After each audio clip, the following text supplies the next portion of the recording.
What's going on, everybody? It's been a while. Haven't had any time to really make any videos lately, but I wanted to show the update on the Banshee build, which I should have done here shortly, but a couple of things have hung me up on this project, which I've been able to basically resolve, but just trying to find the time to do everything. Sometimes it gets a little bit complicated. So basically, I wanted to talk about the few problems that I ran into since the last video. And I don't really know if some of these issues were covered in the last video or if this is a new video bringing up new problems, but let me show what's been going on. This is kind of shitty, but if you can see, this front engine mount, I had to mill it, take off the top here and take off that profile there, and that was just so I can get to clear the actual case, which is kind of shitty because I had that bracket actually chromed. It's not polished, and those two faces now that have been milled off are just bare steel, so more than likely I'm gonna have to send that bracket out for re-chroming again. It'd probably be easier to do it now than it is to do it later, so that's part of the issue. Now, the other part of the issue was getting this bracket to actually line up. It was a real fucking nightmare. And also, too, getting the lower strut mounts in, come on, focus, was a real pain in the ass. Now, I think everything's been lined up finally. As you can see, this one's a little bit misaligned, but I'm pretty sure that can be pulled back into so that the holes line up and I can actually get the bolt through. So that's good news, but let me talk about exactly about the fitment issues on this particular setup was. So the power valve, this power valve had to be installed prior to putting the motor into the actual cradle. You have to have the motor upright, get this in, put the nuts in, or not nuts, the bolts in, and once you have it all locked in, you can lower it down. There's really no room to get a tool in here. And even if you can get this unscrewed, there's no way to pull the bolt out. So that needs to be put in prior to putting the motor actually in its placement. This one, on the other hand, can be taken out and put in after the fact by just rotating it 90 degrees and then pulling it straight out. You got to rotate it because the ears will clip on the frame rail a little bit. So if you put the power valves in prior to, you should have no problem. Same kind of thing with the engine brackets. It's kind of like you have to get this one lined up in order to get the bottom ones lined up, and you really don't want to tighten anything down when you're putting this whole thing together, because 99% of the time you're going to be taking it apart again to get something else to fit. So it's kind of like a puzzle trying to figure out what the operation is of putting it together. But I've been able to figure it out, so that's good news. Moving past that, the only other issue that I can think of, I'm sure I'll find another one before the video's over, was the steering mount location. Now, let's see if I can show you. I'm going to contact Lonestar, but I can't necessarily figure out if they had intended for you to use the Yamaha steering stem seals or not. If you can see, there's nothing in there. And the OEM ones that I bought, I don't think would have fit. Maybe the upper one, if you were to take all the powder coat out, would have fit, but I'm actually not a whole bunch sure. I'm going to contact Lonestar and see what they say about it. But what I did, even despite not knowing, is, as you can see, I drilled the finest little hole right there. And the reason behind that was, I mean, hypothetically, if you were to get wet or if you had any water and it got into that bearing area, it would just basically sit there and never go anywhere. So I wanted a way for the water to drain out of there. It had actually gotten inside of there. So it's kind of a weep hole of a sort. I'm hoping that that there can be a seal that can be put in there, but I got to figure that out still. So I have the seal. It's just a matter of it's supposed to go in there, and Lonestar should be the one to be able to tell me that. so another weird issue. Excuse me, I got allergies this week. This master cylinder assembly. This is a polished master cylinder from a Banshee. It's a brand new one, but I dropped it off the Cascade and they prettied it all up for me. The reservoir as well is a billet reservoir from Cascade. It's kind of cool because you don't have to hang the reservoir up here with the hose and a plastic deal. It kind of is one integrated system. Very cool. Of course, I had some issues getting this whole thing to line up. I had to slightly oversize the hole on this one, and I had to use a aluminum spacer to get it actually in the right plane of existence so that it's parallel to the frame. It actually looks like it needs a washer still. Oh, there's a washer still on this one, but I'll sort that out here shortly. The good news is the motor's pretty much together. Obviously the pistons are in. Everything's pretty good. Got the stator coil put in, which is not finalized, but making sure everything was actually jiving with each other. Put the cool little water pipe in, the O-ring, and I need to put the little C-ring in there to make sure it doesn't move. Haven't got around to that yet. What else hasn't fit? Okay, I guess over here, I bought the Roll design steering stem, and I had it specially chromed by Roll. Took a lot of time and a lot of money to convince them, but it ended up working out pretty cool. I went ahead and got some titanium nuts to hold the steering stem together. Come on, focus. Yeah, some titanium nuts. They had washers on it before, but I don't think I'm going to need them. I'll change my mind later on. The bolt, though, itself is still steel. Unfortunately, it's a specialty bolt. It is kind of like a half-moon design. I don't know if you can see this. It's kind of a weird design, but there's no head on it. It's just like a key-in type of design where it just keys into that steering stem bar holder. Keeps it from rotating so you can tighten on the bolts or the nuts in the backside of it. Pretty basic stuff. What else? There's been a lot of weird, small, little things I had to figure out throughout the design process of getting this whole thing. I probably talked about this in a previous video, but I guess it's worth mentioning today.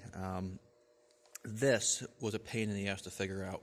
Originally, not only did Lonestar make the subframe's spacing too large, this would never fit in, so I had to grind that down. And luckily, I had it replated before. It's been all put back together, so I had to grind these down after plating, way past what the plating and the powder coat would have taken. And this was only partially threaded, which made absolutely no sense, so then I had to go back in and actually but fully finish the threads from one side to the other. And what I used is two 10mm button head titanium bolts to basically fasten from one side. So directly in the center, there's a small little gap where the two bolts meet. And if you want to take the subframe off, you would just pull the bolts out from both sides. They thread in, thread out. Pretty simple. I think it looks fantastic. The design choices I'm making on here is kind of strange. Some places I feel like you need a smooth area that won't catch on anything. So like having these be button heads and these be button heads, because these are areas what can chafe on parts of the machine. Same with down here. You don't want anything chafing on it. And the backside too. I went with these ones only for aesthetics reasons, but you could probably use a normal bolt head or a normal tapered cone head or something different on the back. But I kind of like the look of the nice flush button head titanium screw design. Super cool looking. What else has been going on over here? Okay, this is kind of cool. So, on the stator coil, this is a brand new OEM stator coil. I bought it when I was in Puerto Rico. It looks like that the only place you can buy these in the U.S. is in Puerto Rico, and when I was down there for work, I went down there and I bought a couple of them, one for myself and a few for Cascade Innovations. And I sold the coils to Cascade Innovations for price. I didn't make any money off of it. They did all my polishing. They're good people, so I helped them out. And I went ahead and replaced all the hardware with titanium. Same with these two, titanium. Same with these 3 that hold it on there, also titanium. And this one in particular needed to be shaved down on the outer diameter about a millimeter in order to make it clear the case right there. It was super tight. But now that that one's been shaved down a smidge on the outside diameter, everything fits and looks fantastic. If you're curious, that's just nail polish I put on there to fill in the engraving to kind of help visualize the markings a little bit better. I'm going to finish it. It's just, it was an idea. I wanted to see if it looked good. I'm pretty happy with it, so I'll finish it up later this week. What else hasn't fit? I guess I can show you some stuff over here. So, I got all titanium hardware on these. Titanium. And the plate holding, these are also titanium. And there's some more titanium in here too, but some things I decided to leave alone and use OEM, and some things I decided to switch over. And specifically when it comes to like washers and spacing, it seems that you're better off using the OEM stuff. For example, on the spindles, now these are YFZ 450R spindles. I ended up going with a titanium nut, but it still uses the OEM steel washer in the backside, because what I found out is that washer is a particular thickness and a particular inner diameter, which is different than all the ones I've been able to locate. So I felt like it's probably best to leave that alone. Just go ahead and rock the OEM washer. Nobody's going to know. I mean, for what it's worth, the only couple parts that are going to be still steel, which are going to be these nuts, the castle nuts. Again, unfortunately, I cannot find an M8 castle nut, whatever. I can't find a M10 jam nut that fits that, so it is what it is. Some things are just going to have to remain steel. But for the most part, I've been able to replace almost all of the non-critical components with titanium fasteners. With that being said, the only things that are still left in steel are going to be these studs. The 2 lower bolts for the wishbone link are made out of OEM Yamaha steel. And the reason behind those 2 being the OEM's one is because Racetech Titanium does offer 2 bolts for that, but they are not correct. I don't care what they say. They're not correct. Those are correct. I have the 2 bolts that they sold me, and I can show you guys, but I don't really care because I already determined that it's better to have something actually perform the way it was designed versus actually having something look or feel lighter or look cooler. It doesn't make any sense to go that route, so I decided that, hey, I'm going to leave those 2 bolts alone unless somebody makes a bolt that's replaceable with the same exact tolerances. Those 2 are going to remain OEM. Those are easy in the future to replace if someone happens to come out with that. I'm sure some of you have already seen these on eBay. Somebody's making these, which are a titanium radiator mount bolt, which is kind of cool. They now offer it in the plain titanium, but I think I'm going to leave that one alone. It actually kind of looks kind of cool. I was trying to keep everything the same color, but whatever. What else do I have to talk about? Let's see. I think this is kind of cool. I'm going to make a video about this hopefully this week, but if you ever have to use any of these, you want to call them pipe clamps, pipe straps, you can take the strap and take some heat shrink and put a heat shrink, either black, red, or whatever color you want, on the inside, and then pull your cable sleeve over top of that. As you can see, one has black underneath and one has red. And you can make these straps look kind of pretty, actually. You want to leave enough for your strap to actually clamp down on whatever you're clamping down on, but it allows you to put it on your frame without scratching your frame, and it kind of pretties it up a little bit. Somebody on the internet was asking me how I did it. I'm sorry if the guy, I think it was Ms. Brian, I forgot to come back and make the video for you guys, but I will show that this week, I promise. And what else hasn't fit? I mean, basically nothing on this whole thing was actually an easy, just, buy it and fit it. Everything has been back and forth, back and forth. I don't like this. Oh, that doesn't fit right. Or, hey, this is not going to work. I need to come up with a better design. But we're almost to the home stretch. The reason why it's not assembled is just due to the fact that I have a lot of projects going on at the moment. Most of them are work-related, so trying to take all of my work stuff and get that out of the way so I can have a little bit more money.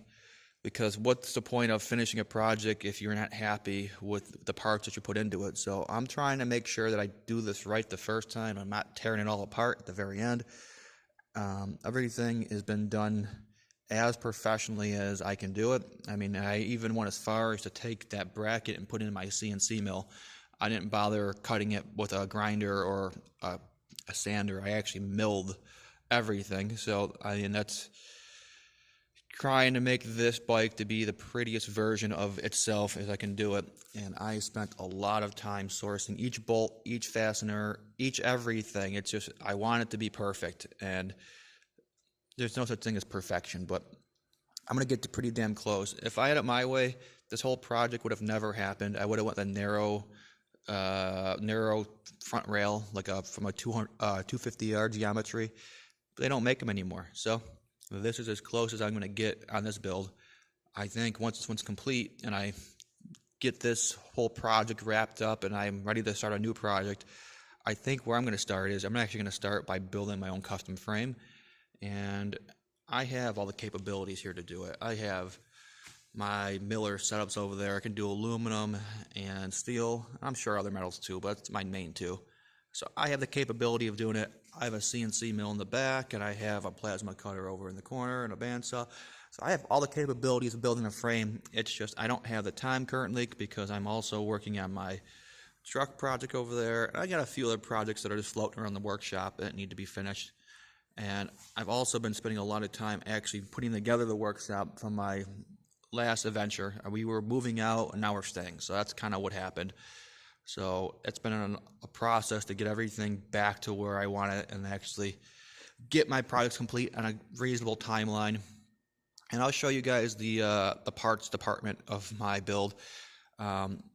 I mean, there is a ton of parts in this room that I've basically purchased for the build or purchased to try to make it into the build, and it basically is going to sit in the inventory room until I find a place to put them on. So a lot of the hardware is probably not going to be used, but the thing is when you're building a bike, and the way I'm building it, you're going to want a selection of everything because it maybe just won't work with the one that you have.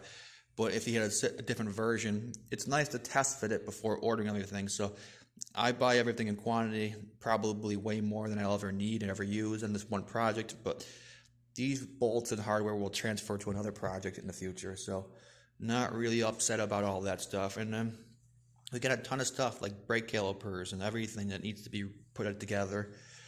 Same thing over here, the kickstand, the covers, all the pieces, OEM stator or flywheel, OEM CDI, wire harness, everything's brand new. And my carburetors, which are kind of cool. I'm sure you've seen these in an old video maybe, but I got these looking pretty darn sharp. Got a billet idle adjuster in there because those plastic ones suck.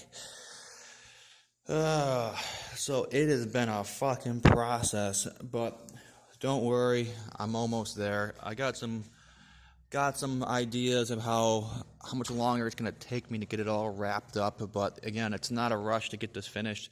Really, I want this thing to be as perfect as possible. One thing I'm a little bit upset about that probably won't happen this year is I'm not going to have the IMS heel guards on this particular version at first, maybe, because I do want to get some. Unfortunately, they're impossible to find. I can probably get them custom made. I can probably custom make them, but that's wishful thinking. If I were to make them myself, it would be a pretty long, drawn-out process because I want it to be perfect. And when I'm not doing production work, it takes a little bit of time to get things to what my standard of quality should be. So we'll see on that here in the future, but for the most part, yeah, man, we're there. I mean, you can see the pistons are in, the rings are in. It looks pretty good. It feels pretty good. Everything's tight. It's a brand new crank. It's my OG transmission that's been cut a Pro Mod transmission, not an override. It's basically like the only thing that's really not brand new on here is the top end has been it's the same top end as my old bike. It's not been replated. The same pistons, just brand new rings. Transmission is the same 99 Banshee that I bought when I was 18. Yeah, so there is a couple legacy pieces on here, but for the most part, everything else has been brand new, OEM purchased, or whatever the manufacturer is. Not really anything cheap on this bike, but that's not really the goal, is to spend as much money building it. It's kind of like the idea is to build the best version of the Banshee that you can get in the Banshee geometry, in the Banshee chassis. So it's going to be a rider. It's not a racer. This is literally going to be a bike that I actually ride around the sand dunes, not just pull it in there, take one lap on it, and turn it off. Nope. This is actually going to be hitting a few jumps, not nothing crazy. I'm not no Travis Pastrana. So hit a few jumps, ride around, cruise at the dunes, maybe go on the shoreline, take a few pictures, But this is a project that I've been wanting to do for a long time, and it's taken me a long time to get it to this point. Everything I've done has been as best of a part or a source as you could possibly find on this thing. I could have went with the different shocks for the Elkas, but I preferred the ones that I picked. If I had to go back, maybe I would have went with the Fox Float shock, but I think I made the right decision. I think everything looks and feels fantastic as of right now. And I think I've covered this in another video. The biggest problem I've had in this whole build, besides things not fitting, was finding bolts that actually shouldered properly. So that meaning that the actual smooth part of the bolt was long enough to make it to the other side, and not just leaving threads throughout the whole thing. And the reason why is, things rotate and pivot on that axis, so you don't want those threads to be cutting into your shock body. So these ones are from a KTM. Again, I don't know if they're for KTM, but these were, labeled as a KTM shock linkage bolt. Just so happened to work. So I've been able to figure all of these bolts out one by one. Each bolt individually had to be figured out. Almost nothing worked perfectly. Even the case bolts were a fucking nightmare. But again, I had been able to figure out all the titanium hardware and fasteners for this particular build. Like, for example, there was one over in the back corner that needed a different style. Probably can't see it from here. It's there, right there. Right there. That one. And that corner right there. That one needed to be a different style of fastener. Okay, yeah, come on, focus. There it is. As you can see. And a couple of them, the washers had to be modified or just not use the right washer that was provided for me because it was too close to the case. What seems to be the case in a lot of this fitment issues is things are just a millimeter out of spec, and it just is enough to make it not work, and you have to come up with creative solutions. And because you're working with titanium, nothing's easily just, grind it off and go. It's a lot of it needs to go slow because titanium heats up funny, and it's harder than most materials. So you got to be kind of strategic about how you modify the hardware. So I got a few fucked up pieces, but nothing that's gonna make me cry at nighttime. So yeah, cool. I hope everybody is ready for the summer, getting their bikes ready. I know there's not a lot of information about these Lonestar frames on the internet. I'd be happy to go over whatever parts people are interested in. If you leave a comment or just write me a message and say, hey, can you explain or show this better? I would love to, because when I was purchasing this, I was hoping that somebody other than me would have already taken the plunge and done all this video footage for you. So that way I would have known what I was buying before getting into it. But there isn't. So I feel like I'm sort of doing a service for the company. Maybe a bad one, because I'm telling you all the things that don't work. But, obviously you see what does work, so I guess that's kind of a good thing. You can see what works. You're hearing me say, hey, I had a problem, here's the solution. But if you think you're going to buy this and bolt it together, you're sadly mistaken. It could, if you're like a backyard type guy, you probably could just make it happen, but like you're spending all this money on it, it should fit right. It will fit right. It's just you got to do the time and energy to get this all lined up. You don't have to go titanium hardware. You don't have to, but I'm going to, because I'm going to try to shave off as much pounds as I can on this bike. Obviously, having stainless steel foot pegs is not helping my situation, but I have a chromoly frame now. I replaced all the hardware that I can with titanium. I think the motor, last time it was dyno, was good for 94 horsepower. So it's a 94 horsepower motor, which is kind of low on that CC to 485, but for conversation, 485 cc with 94 horsepower and a frame that's significantly lightened. Yes, it doesn't make the horsepower number any greater, but the power to weight ratio has been increased. So in reality, I should be a little bit quicker than the original build just because of the weight savings on this whole thing. And that's about it. So again, I hope you guys enjoy the video. It's kind of long-winded, but I'll see you guys in the dunes.